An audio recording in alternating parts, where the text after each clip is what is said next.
I think that engaging consumers in our work, quality counts both in our governance and in all the projects we're doing, such as the Patient-Centered Medical Home pilot, is definitely improving the care of patients. I don't really know what it's like to be on the clinic side of things. And that's fine, because that's not what they're seeking. What they're seeking is input from a patient. Well, I am a patient. We found that they could be a reality check, that some of the negative comments that we were hearing, were these reasonable, were these appropriate? And so they gave us a kind of a broader picture of what we're trying to do with our practice. We developed a form about 3 years ago called an after-visit summary.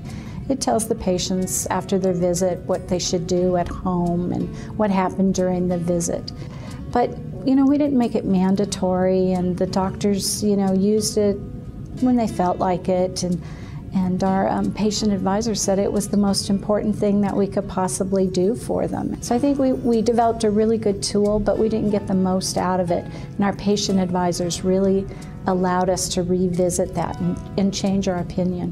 One of the earlier projects was working on the medication reconciliation project and taking a look at the form that was provided to patients when they come in. And we made some recommendations about information on the form that would help it be better understood. The providers in the practice reported to us that they have seen that make a difference, that patients have a better understanding of the medications, not only what they're taking, but what they're taking them for. And we had the director of IT come and explain to our patients what are the barriers for actually implementing electronic records, you know, into a practice. And one of the other things we did as part of that is we asked the patients to critique the physicians, and we gave that feedback to our providers. Say, our patient advisory board recommends that we do this, this, and this when we're using a computer, that we look at them when we're talking about personal issues, that they don't mind if we're using the computer during this part of the exam. And that was really helpful feedback. Part of the patient-centered medical home as well is to do patient surveys.